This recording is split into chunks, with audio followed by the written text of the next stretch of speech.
제가 하나님의 말씀을 봉독하도록 하겠습니다. 마땅히 행할 길을 아이에게 가르치라. 그리하면 늙어도 그것을 떠나지 아니하리라. 아멘. 우리 한 목소리로 한번 같이 더 읽어보도록 하겠습니다. 시작. 마땅히 행할 길을 아이에게 가르치라. 그리하면 늙어도 그것을 떠나지 아니하리라. 아멘. 네. 지난 금요일이었던가요? 우리 언제 다녀왔나요? 하나님 은혜 가운데에 이제 전가족 야유회를 잘 마쳤습니다. 우리 아이들과 같이 지난 금요일날 갔다 온 것을 좀 나누었는데 우리 아이들이 많은 것을 기억하고 있어서 참 뜻깊은 그런 소풍이었다 이렇게 생각이 됩니다. 오늘 자녀 양육에 대한 이야기를 제가 좀 나누려고 합니다. 아이를 양육하는 이제 부모님 외에 아이고 오늘 말씀은 나하고 별로 상관이 없네 이렇게 생각하시는 분들이 있을지 모르겠습니다. 근데 그렇지 않죠, 맞죠? 기본적으로 성경이 무엇을 이야기하는가에 대한 것은 사실 일부 사람들에게만 해당되는 것이 아니라 모든 분들이 다 알고 있어야 되는 그런 내용이기도 합니다. 그리고 어린아이가 하나가 믿음으로 양육되고 성장되는 데 있어 가지고는 한 교회가 필요하다, 제가 언젠가 그런 말씀을 드린 적이 있었습니다. 그래서 부모님들만 꼭 아이들을 신앙으로 양육하는 데 있어 가지고 필요한 그런 내용을 다루는 것이 아니라 뭐 할머니, 할아버지가 되었든 또 이모, 고모, 삼촌 또 우리 교회 분들이 되었던 다 기본적으로 하나님께서 주시는 이 말씀들을 좀 알고 있어야 된다라고 한 생각을 가지고 오늘 말씀을 함께 들으셨으면 좋겠습니다. 여러분, 인류가 수천 년 지금 흘러왔는데도 불구하고 가장 어렵고 힘들게 느껴지는 것 중에 하나가 무엇이냐라고 묻는다면은 그것은 이제 자녀 양육이라고 이야기할 수 있습니다. 그렇게 뭐 부모님 세대, 할아버지, 할머니 세대에서부터 아이들을 길러왔지만은 정답이 없다라고 생각을 하고 또 막상 부딪히면은 그것만큼 어려운 것이 없다라고 생각을 합니다. 그래서 많은 부모님들이 자녀를 어떻게 양육할까에 대해서 고민을 하고 다양한 도움을 받지요. 많은 경우는 일반 아동 교육, 유아 교육, 또 심리학, 상담학 같은 것을 통해 가지고 거기에서 여러 가지 경험과 또 이론적인 내용들을 가지고 이제 적용을 하려고 합니다.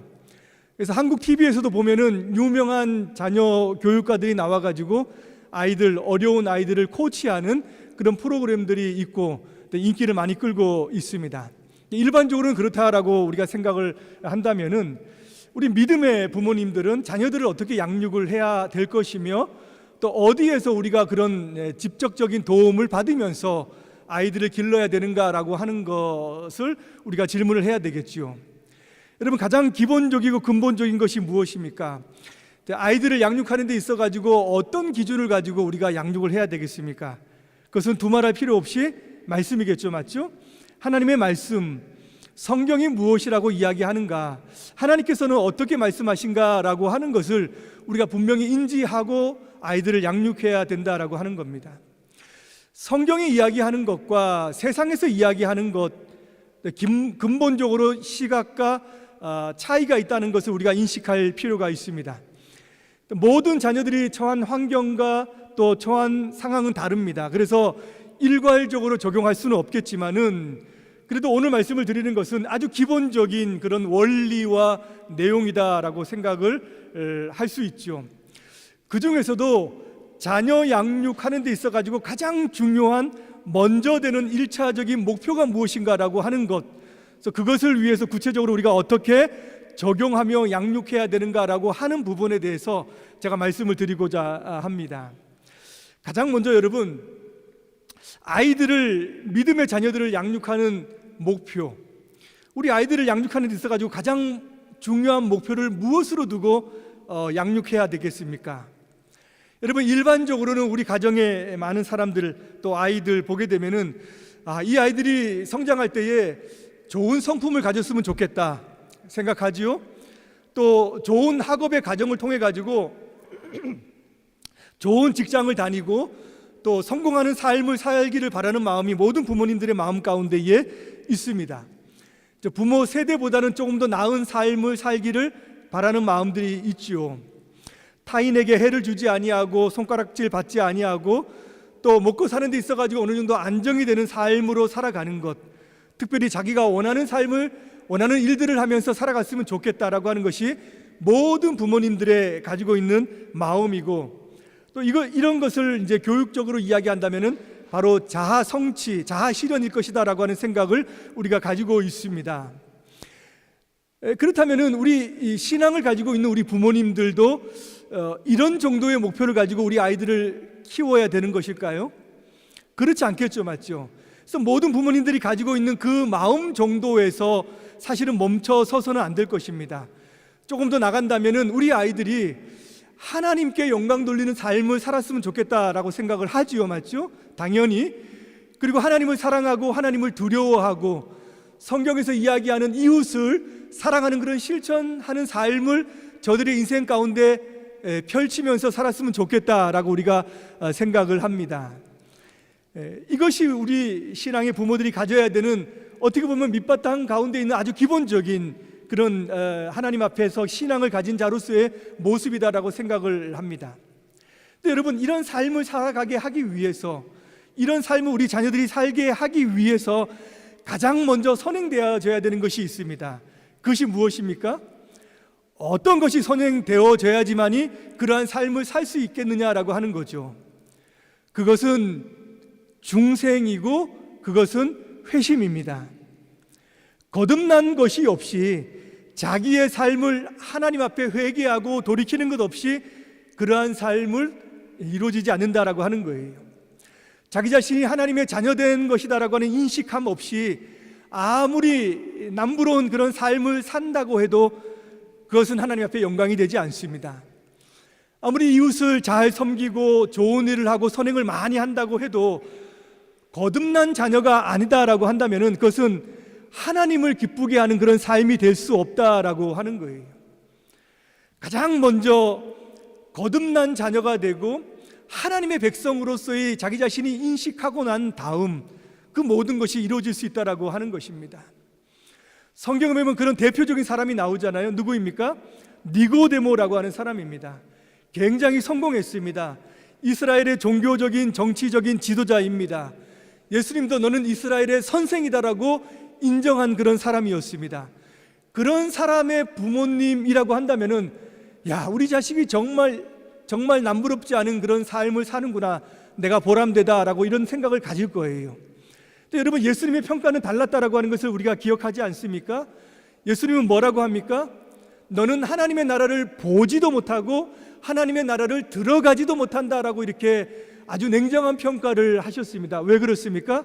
그가 거듭나지 않았기 때문입니다.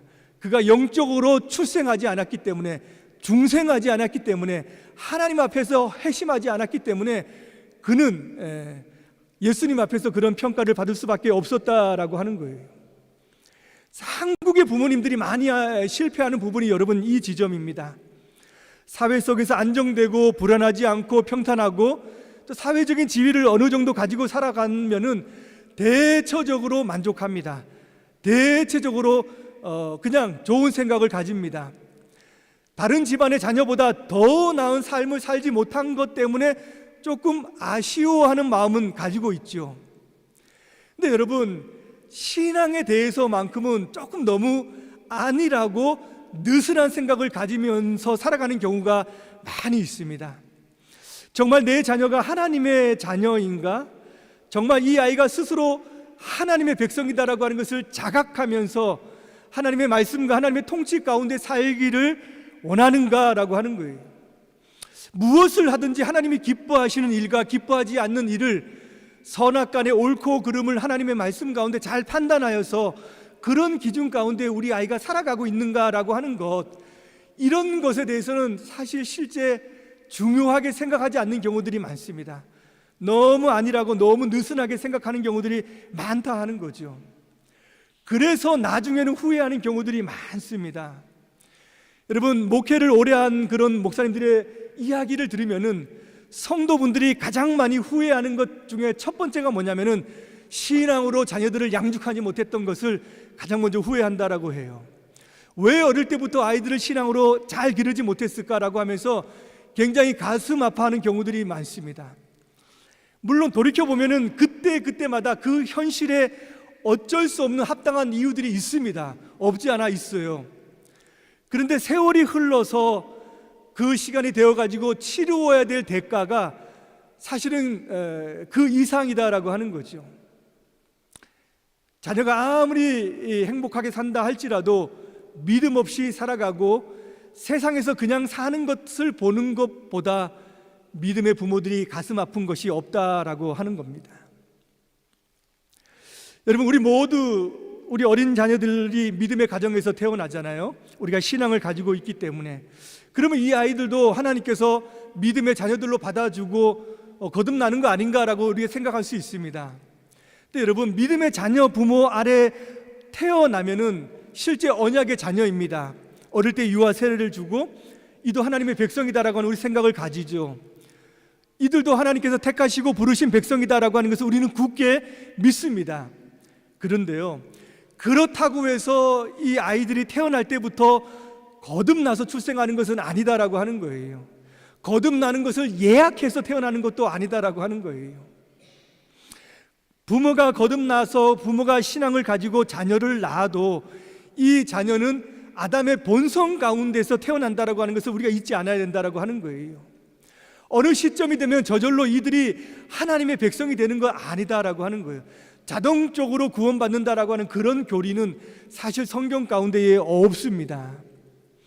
목회자의 자녀라고 한다고 하더라요. 또 아주 신앙을 잘 가지고 있고 많은 사람들에게 본이 되는 신앙생활을 하는 직분을 가지고 있는 사람이라고 할지라도 신앙의 교육이 없고 또 거듭남이 없으면 그들도 타락하고 부패한 백성으로 그냥 살아가게 된다라고 하는 겁니다. 성경에도 나오지 않아요? 대표적인 인물이 엘리 제사장의 두 아들 홈니와 비느하스 보여주지 않습니까? 성경에서 이야기하는 망나니 중에 그런 망나니가 없지 않습니까? 사무엘은 존경을 받았지만은 그의 자녀들은 존경받지 못했다라고 하는 것을 우리가 기억합니다. 다윗은 인류가 기억하는 성군이지만 그의 자녀들, 그의 믿음 가운데 다 살아갔다라고 우리가 확신할 수 없다라고 하는 거죠.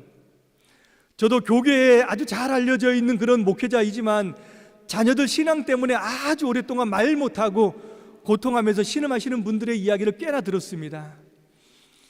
그래서 언약의 자녀로 우리에게 주어지고 우리 품으로 들어오지만 이 자녀들도 구원받아야 되는 대상이다라고 하는 것을 우리가 분명히 인식해야 된다라고 해요. 우리가 자녀들에게 유아 세례를 받을 때에 첫 번째 주는 문답이 있습니다. 그것이 뭐냐면은 이 아이에게도 예수 그리스도의 피로 씻음과 성령의 새롭게 하시는 은혜가 필요함을 인식합니까? 라고 하는 것을 분명히 묻게 되어져 있고 부모는 거기에 대해서 예라고 대답하게 되어져 있습니다.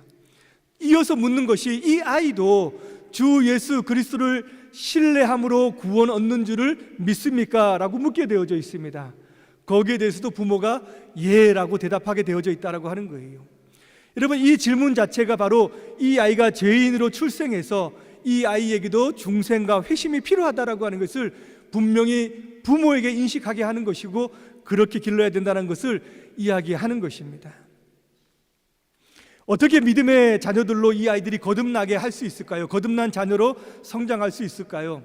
아이들에게 어릴 때부터 너 죄인이야, 너 거듭나야 돼, 이것을 막 아이들에게 인식시키는 것, 그렇게 하라는 이야기가 아니죠. 맞죠? 그렇게 양육하라고 하는 의미가 아닙니다.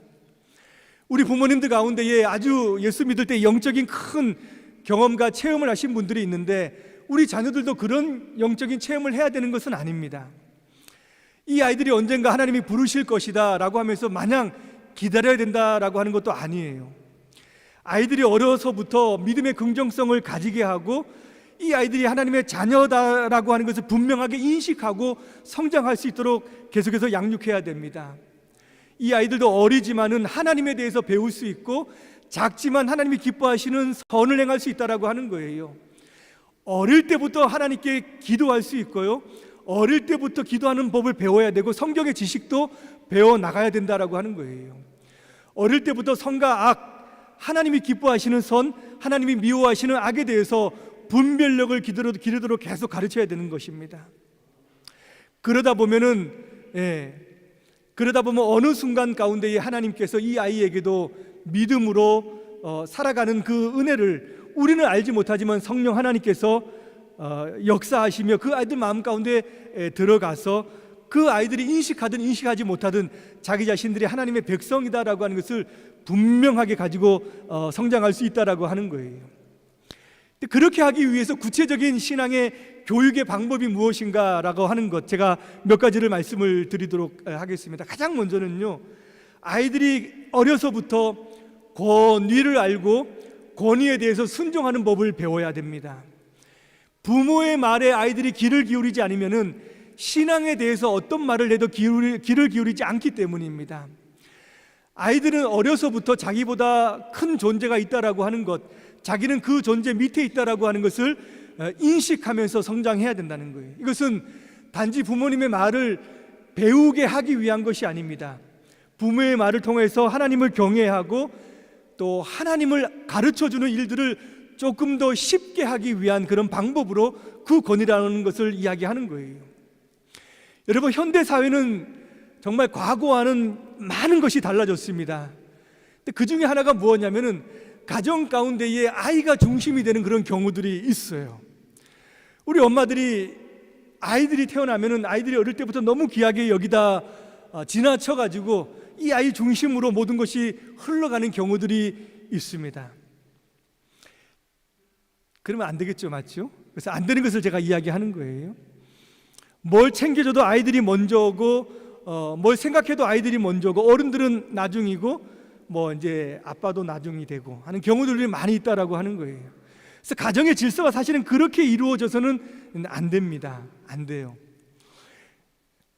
우리 젊은 부모님들 가운데에서 아이들 부모님들하고 자기는 어릴 때에 친밀함이 부족했다 해가지고 아이들에게 굉장히 친밀하고 친구처럼 지내는 그런 부모들이 있습니다. 친밀한 것은 굉장히 좋은 겁니다. 정말 중요한 것이에요. 그런데 각자의 위치를 잃어버릴 정도가 되어서는 안 됩니다. 그 선을 넘어서는 안 돼요. 여러분, 독일은 어린 아이들과 그 어른들과의 관계가 굉장히 친밀한 것을 많이 보죠, 맞죠? 부르는 호칭에서부터 그렇지 않습니까? 아빠라고 부르기도 하지만은 그냥 저 같은 경우는 동하야 이렇게 아이들이 부른다라고 하는 거예요. 우리에게는 어색하지만 아이들에게는 당연한 겁니다. 할아버지도 그렇게 부릅니다. 이름을 부르지 않습니까? 그런데 여러분, 그렇다고 해서 예의에 어긋나게 그냥 두지 않습니다. 제가 그것을 눈으로 제가 목격한 적이 여러 번 있어요. 아이들이 예의에 어긋나게 뭔가 주는데 한 손으로 준다, 그 자리에서 고칩니다. 한 손으로 주는 거 아니다, 두 손으로 딱 받쳐서 줘야 된다라고 하는 것을 분명하게 가르친다는 거예요. 우리가 볼 때는 느슨하게 있는 것처럼 보이지만 그렇지 않습니다. 이것을 오해해서 부모님 말에 무조건 따라야 된다, 이런 것을 강요하라라고 하는 그런 의미는 아닙니다. 그래서 뭐 부모의 권위를 항상 내세워서 주장하게 하고 아이들의 주장과 생각은 이런 것을 이야기하는 것이 아니죠, 맞죠? 권위주의를 내세우라고 하는 것은 아닙니다. 그러나 권위가 필요하다라고 하는 거예요. 권위가 필요하다라고 하는 것, 이것을 아이들이 인식하면서 성장하고 자라는 것이 중요하다라고 하는 것, 이것을 우리가 기억해야 된다는 거죠. 또 한 가지는 자녀들이 어렸을 때부터 하고자 하는 대로 그대로 다 내버려 두어서는 안 된다라고 하는 거예요. 이 말은 제가 앞에서 언급했듯이 모든 사람이 태어날 때에 아담의 본성 가운데서 태어나기 때문입니다. 어린 아이들이 보면 너무 예쁘고 너무 귀엽죠, 맞죠? 너무 귀엽습니다. 그래서 그것을 아이들이 하는 대로 다 들어주는 부모들이 있습니다. 아이들이 하는 대로 다 들어주는 것은 누구냐? 할아버지, 할머니가 다 들어줍니다. 부모님들은 그렇게 하면 안 된다라고 이 말씀을 드리는 거예요. 어린 아이들의 마음은 백지와 같다. 어린 아이들의 심성은 정말 착해서, 근데 세상을 살면서 악한 세상에 접하다가 보니까는 그 마음이 더러워지는 것이다라고 이렇게 이야기하기도 하는데 그렇지 않습니다. 아이들이 악을 행하는 능력이 작을 뿐이지 그 마음 역시 악으로 기울어져 있다라고 하는 거예요. 그래서 잠언 25장 15절에 이렇게 말씀합니다. 아이의 마음에는 미련한 것이 얽혔으나 징계하는 책직이 이를 멀리 쫓아내리라. 미련한 것이 얽혔다라고 하는 말은 아이의 마음 가운데에도 고집이 있고 교만이 있고 어리석은 그런 미숙한 본성이 있다라고 하는 거예요. 이것을 쫓아내 버려져야 된다는 겁니다. 어떻게 해요? 사랑의 매 같은 것을 통해 가지고 이것을 바로 잡아주지 않으면은 그런 것들이 완고한 것이 되어서 아이들의 생각과 마음을 지배하게 된다는 것입니다. 잠언 29장 15절에도 이렇게 말씀하고 있어요. 채찍과 꾸지람이 지혜를 주거늘 임으로 하게 버려두면 그 자식은 어미를 욕되게 하느니라. 이렇게 말씀을 합니다. 어려서 부모님하고 놀고 부모님하고 가깝게 지내고 또 부모님이 다 해주고 그래서 부모님한테 안기고 그런 아이들이 나중에 되면은 부모님한테 이렇게 효도하는 것처럼 보이지만 절대 그렇지 않습니다, 여러분. 아이를 키우는 데 있어 가지고 가장 잘못된 방법은 뭐냐면 방임하는 겁니다. 그대로 내버려 두는 겁니다. 가장 나쁜 그런 양육이에요. 원하는 대로 찡찡거리면서 어릴 때부터 다 해달라는 것 해주는 것은 아이들을 망치는 것입니다. 그래서 무엇이 필요하다라고 이야기합니까? 채찍과 꾸지람이 지혜를 준다라고 이렇게 이야기합니다. 여러분, 사람은 어떻게 성장하느냐? 어렸을 때부터 자기가 잘못한 것을 깨달으면서 성장합니다. 아, 이렇게 하면 안 되는구나 라고 하는 것을 깨달으면서 자기 자신이 성장하는 거예요. 이것이 인생 가운데에 지혜를 줍니다. 어려서부터 거짓말하면 안 되는구나, 어려서부터 훔치는 거 안 되는구나, 어려서부터 이렇게 하면 안 되는구나 라고 하는 것을 부모님으로부터 강력하게 제재받고 잘못한 것을 깨달으면서 아이들은 성장하는 거예요. 그렇게 해서 나중에 올바르게 성장을 하는 거죠. 우리 속담에도 3살 버릇 여든 간다라고 하는 그런 말이 있잖아요. 그래서 어릴 때부터 통제, 어릴 때부터 제어 안에 있어야 됩니다. 그래서 어릴 때는 꽉 끼고 키우라라고 하는 그런 말이 있잖아요, 맞죠? 꽉 끼고 키우라. 그래서 제가 어릴 때 우리 아이들이 큰애가 나왔을 때에 3살 때 정말 꽉꽉 잡았습니다. 너무 찡찡거려가지고 한 번은 정말 숨이 넘어갈 정도로 한 번 꽉 제가 안 놔줬던 적이 있어요. 중간에 마음이 이때는 놔줘야 되나라고 했는데 정말 끝까지 안 놔줬습니다. 모르겠어요. 그 덕분인지 아닌지는 잘 모르겠지만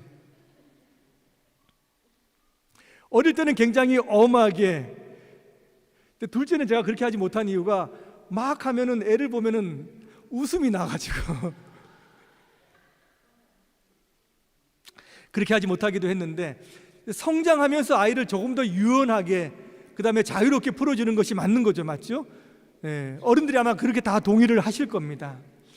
근데 자녀들을 양육하는 데 실패하는 이유가 뭐냐면은 어릴 때는 막 자유롭게 해줘요. 원하는 대로 해주고, 그러고 나서 아이들이 말을 듣기 시작한다라고 하는 그 사춘기 때부터 아이들을 이제 잡기 시작합니다. 그 안 되죠, 맞죠? 이미 아이들의 생각은 벗어나 있습니다. 말 안 듣습니다. 그러니까 어릴 때는 잡고, 근데 청소년기를 지나가면서는 서서히 풀어줘야 되는, 그 시기가 지나면 절대 잡히지 않기 때문에 그렇습니다. 근데 마지막으로는요, 은혜의 수단을 일찍부터 가르쳐 줘야 된다라고 하는 거예요. 은혜의 수단을 어릴 때부터 하나님의 백성들은 하나님께 어떻게 은혜를 받고 살아가야 되는가라고 하는 것, 살아가는지에 대해서 분명하게 알려줘야 됩니다. 그래서 2가지를 알려주는 것이죠, 맞죠? 하나는 하나님의 말씀과 하나는 기도입니다. 이 2가지를 어렸을 때부터 일찍부터 시작을 해야 됩니다. 하나님의 말씀은 어린아이가 살아가는 데 있어가지고 삶의 기준이 되고 삶의 지표가 됩니다. 주의 말씀은 내 발의 등이요 내 길의 빛이니이다 라고 말씀하잖아요. 여러분, 현대는 불과 30년과 비교해보면 정말 많은 것이 상상할 수 없을 정도로 변했다라고 하는 것을 실감합니다. 그렇죠, 정말 그렇습니다. 30년 전에 사회에서 동의했던 그런 가치관들이 지금은 다 사라져 버렸어요. 결혼에 대한 생각, 남자와 여자에 대한 생각, 가정에 대한 생각, 직장, 할 일, 자기 주관, 모든 것이 다 변했습니다. 하나도 다 정말 지금 똑같다라고 하는 가치를 찾아볼 수 없을 정도로 많이 변했다라고 하는 거예요. 또 이런 사회를 우리가 다원주의 사회라고 이렇게 이야기하고 사람들은 다양성을 다 인정합니다. 이것은 현대 세계의 흐름입니다. 모든 것을 인정해 주어야 됩니다. 그리고 자기가 옳다 여기는 것, 자기 중심으로 살아가고 그것을 양보하지 않는 그런 시대를 우리가 살아갑니다. 정말 여러분, 이런 시대에 가져야 될 기준이 무엇이냐, 규범이 무엇이냐라고 하는 거예요. 무엇을 내가 해야 되고 하지 말아야 되고, 무엇을 내 중심으로 둬야 되고 두지 말아야 되고, 어떤 것을 옳다라고 여겨줘야 되고 옳지 않다라고 여겨줘야 되는가라고 하는 것, 이것에 대한 기준을 어렸을 때부터 가지고 살아가야 된다라고 하는 거예요. 그래서 어디에서 이것을 우리가 가르쳐주고 발견하고 자기 것으로 삼을 수 있겠느냐라고 하는 거예요. 하나님의 말씀입니다, 여러분. 하나님의 말씀이다라고 하는 거예요. 학문을 접하기 전에, 아이들이 세상에 있는 이야기들을 접하기 전에 성경 이야기를 많이 접하게 해 주어야 됩니다. 벌써 학교 들어가서 1학년 때부터 들어가서 종교 교육을 받기 시작하면은 벌써 나가는 거예요. 그때부터 신앙 교육을 시키는 것이 아닙니다. 그 전에서부터 계속 성경에 담겨져 있는 교리들을 알려줘야 돼요. 이 모든 세상의 창조와 타락, 예수님 그리스도의 동정녀 탄생과 십자가와 부활, 또 세상의 모든 종말과 심판에 대해서 알려주어야 됩니다. 특별히 여러분, 죄에 대해서 숨기지 않아야 되는 거죠, 맞죠? 성경은 죄에 대해서 숨기지 않고 다 이야기합니다. 죄의 유혹도 이야기하고요, 죄가 가지고 있는 힘과 능력에 대해서 이야기하고, 죄가 얼마나 인생을 비참하게 하는가에 대해서도 가감하지 않고 다 그대로 이야기합니다. 이 모든 것이 성경에 잘 나와져 있는데, 물론 죄로부터 구원받는 방법에 대해서도 성경은 이야기해 주고 있습니다. 어린아이들이 이것을 다 접해야 된다는 거예요. 어려서부터. 어린아이들은 잘 모르기 때문에 나중에 성장해서 이해가 되면은 받아들여져야 된다, 아니에요. 아이들도 어릴 때일수록 이야기하면 다 받아들여집니다. 다 그대로 그냥 스펀지처럼 다 수용한다라고 하는 거예요. 하나님의 말씀이 이해되든 이해되지 않든 그 말씀은 그대로 수용하게 되어져 있습니다. 어른들이 수용 못하는 것이죠. 어른들이 판단하는 것이죠. 아이들은 그대로 받아들여진다라고 하는 거예요. 그래서 어렸을 때부터 계속해서 하나님의 말씀을 아이들에게 가르쳐줘야 된다라고 하는 거예요. 또 한 가지는 뭐냐면은 기도입니다. 기도를 일찍부터 시작해야 됩니다. 기도는 성도의 분명한 표지입니다. 예수 그리스도를 믿는 믿음의 사람들은 기도하게 되어져 있습니다. 그래서 어려서부터 기도하도록 만들어야 된다라고 하는 거죠. 여러분, 기도는 어떻게 시작합니까? 기도는 하나님 아버지라고 부르는 데서부터 시작합니다. 기도는 거기서부터 시작하는 거예요. 육신의 아버지에게 이야기하듯이 하나님 아버지에게 이야기하는 겁니다. 육신의 아버지한테 구하고 바라고 쫑알쫑알 이야기하듯이 하나님 아버지한테 구하고 바라고 쫑알쫑알 아이들이 이야기하는 겁니다. 그래서 어렵지 않은 거예요. 절대 어렵지 않아요. 또 아이가 성장하면서 아이가 스스로 기도할 수 있도록 그렇게 도와주어야 됩니다. 그래서 기도하면서 하나님 앞에 응답받는 것도 사실은 경험하게 해야 됩니다. 그래서 홀로 살아가는 것이 아니라 하나님과 같이 살아가는 것이구나, 내 힘으로 살아가는 것이 아니라 하나님이 주시는 은혜로 살아가는 것이구나 라고 하는 것을 어려서부터 우리가 가르쳐줘야 됩니다. 기도는 여러분 영적인 무기입니다. 이 세상을 살아가면서 자기 스스로가 아니라 하나님의 크신 능력과 은혜 가운데 살아간다라고 하는 것을 가르쳐주고 손에 쥐어주는 영적인 무기다라고 하는 거예요. 이 아이들이 어려서부터 이것을 사용하기 시작할 때에 이 아이들이 진정으로 하나님의 백성과 나라로서 다음 세대를 일으키는 주님의 자녀로 준비되어져 나가는 거예요. 이것이 습관이 된다면은 무엇보다도 인생의 큰 능력을 소유하면서 살아가게 하는 것이다라고 하는 것을 여러분 우리가 잊지 말아야 됩니다. 말씀을 맺겠습니다. 오늘날 다음 세대가 어둡다라고 이렇게 이야기하지만 하나님은 지금도 다음 세대를 준비하고 계시는 중입니다. 우리가 이것을 믿는다라고 한다면은 우리 자녀들에게, 우리 손자들에게 그들의 신앙 교육을 위해서 우리가 계속해서 노력해야 되고, 어리면 어린 이 아이일수록 우리가 붙잡고 그것을 해 나가야 될 줄로 믿습니다. 너무 늦어버린 경우도 있잖아요, 맞죠? 근데 걱정할 필요는 없습니다. 어거스틴도 늦었지만은 회심했지 않아요? 계속해서 어머니의 기도와 수고를 통해서 하나님은 결국은 그 자녀들의 삶을 돌이켜 주실 것입니다. 하나님의 자녀, 우리 모든 하나님의 백성들 다 하나님께서 붙잡아 주시고 우리를 통해서 일하신다라고 하는 것을 여러분 믿고 다음 세대를 위해서 함께 기도하며 나아가는 저와 여러분 되시기를 주님의 이름으로 축복합니다. 기도하겠습니다. 하나님 아버지, 우리는 자녀들을 키우면서 하나님의 자녀다, 하나님의 백성이다, 하나님께서 우리에게 맡겨준 자녀다라고 하는 것을 생각하지만 이 아이들을 양육하면서는 우리의 욕심과 또 세상의 욕망을 따라서 우리가 양육하고 있는지는 아닌지 다시 한번 돌아보게 됩니다. 하나님의 백성들로서 이 아이들이 거듭난 자녀로서 성장하게 하도록 우리가 기도하며 가르치며 또 이들을 양육하게 하여 주시고 또 우리 힘이 아니라 주님의 성령의 은혜와 도우심이 우리가 필요한 줄로 믿습니다. 어려서부터 우리 자녀들을 하나님의 말씀으로 가까이 하게 하고 이 아이들 가운데서도 아담의 본성이 있는 것을 깨닫고 또 주의 말씀 가운데에서 이 모든 것들을 쫓아내고 또 선한 주의 백성으로 양육하게 부족하지 않도록 우리 모두를 인도하여 주시고 힘 주시옵소서. 감사를 드리며 예수님의 이름으로 기도드리옵나이다. 아멘.